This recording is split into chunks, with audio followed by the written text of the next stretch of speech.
Hi everybody and welcome to part 4 of my Finola series. This is meant to be an explanation for chart D in the pattern, which will be the fan that goes on top of the entire piece of the panel you have done so far. I haven't made up the entire panel, I've just done the end of chart C, and you can see those progressive eyelets there along that. That's chart C there with the 11 lines available along the last column I made there, which would be column 2. The last repeat of column 2 will be this guy here.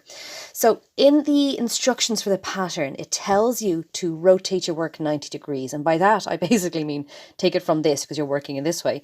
And then suddenly you're going to be working stitches along here. So it's sort of 90 degrees clockwise, like you turn a steering wheel is usually what I mean when I say that. To turn your work, I always mean looking at the back of your work. When I say rotate, it's always wherever you are, to wherever the logic of the hook will bring you next. So that's here, so we can carry on along here.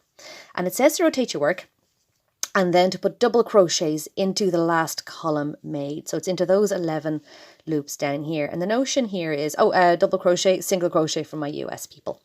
Okay, so the notion is that you're still going to be using the same lines you used before all along, but you're going to be using them to as the anchor for a series of double crochet stitches instead. So that's my first one in there. Second one pops in here. Yarn over 1, yarn over 2 the whole way along.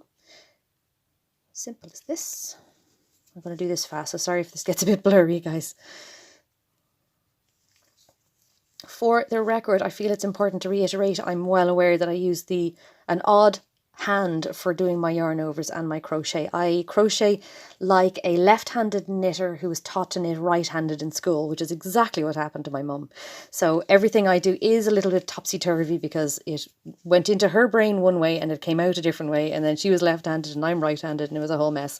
So basically she just said to me to grab the yarn and do it the way it feels comfortable. And really the yarn overs I do are exactly the same way as you would do them normally. So if it was hook in, yarn over and draw through, that yarn over is precisely the same size and the same direction that you would do if you hold your yarn in your left hand in a more traditional manner. So don't fret if you think that I'm doing anything different to you.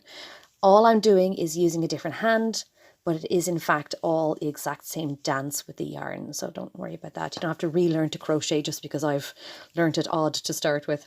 So here we go. That's my number 11.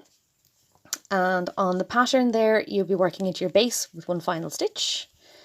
And the pattern tells you to do one turning chain.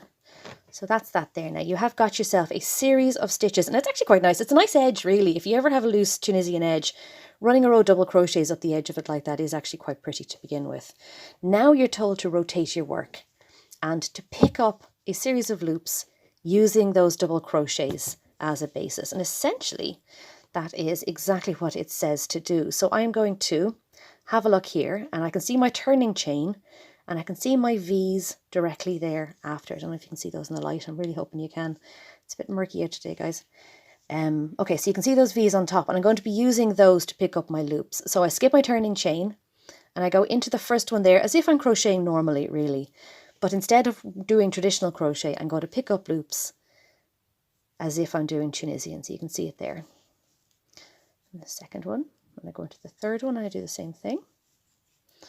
I go into the fourth and the fifth and the sixth, seventh, eighth, the 9th, 10th, 11th, and into the base, because essentially what we are doing here at the moment is this chart. So what I have done here so far, once I finish with my base, is this column here. I have picked up my 11 loops all the way down, and I've worked into this grey circle here now, which is your base. And now the reason that we have a circle here instead of a square is that there's going to be more than one thing going in here by the end.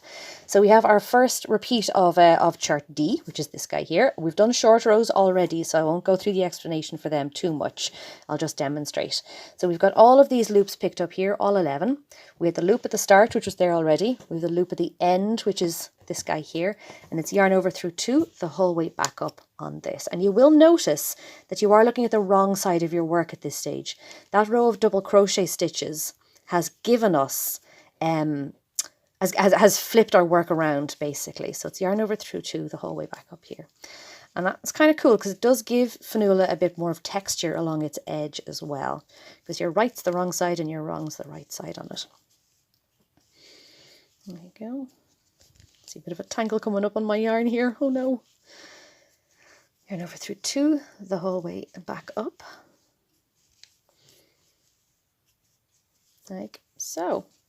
Now, essentially, what we're going to be doing here after is wrestling with my tangle and doing a series of short rows, which will work the first 3 lines and back up, then the first 6 lines and back up, the first 9, the first 6, and the first 3. And you're told to repeat this entire chart here 3 more times, I think, isn't it? Can I find it there? Yeah, 3 more times. Sorry about that. I have it on my computer here. So yeah, 3 more times. So you're going to do this once and then you're going to do another 3. So you'll have 4 wedges really in total before we get to the next bit. Now what I'm going to do here is I'm going to do this and I'm going to repeat it a few times and I'll come back to you in a second with that because I'd be here forever otherwise. So one sec, hold on to me and I'll see you in a minute.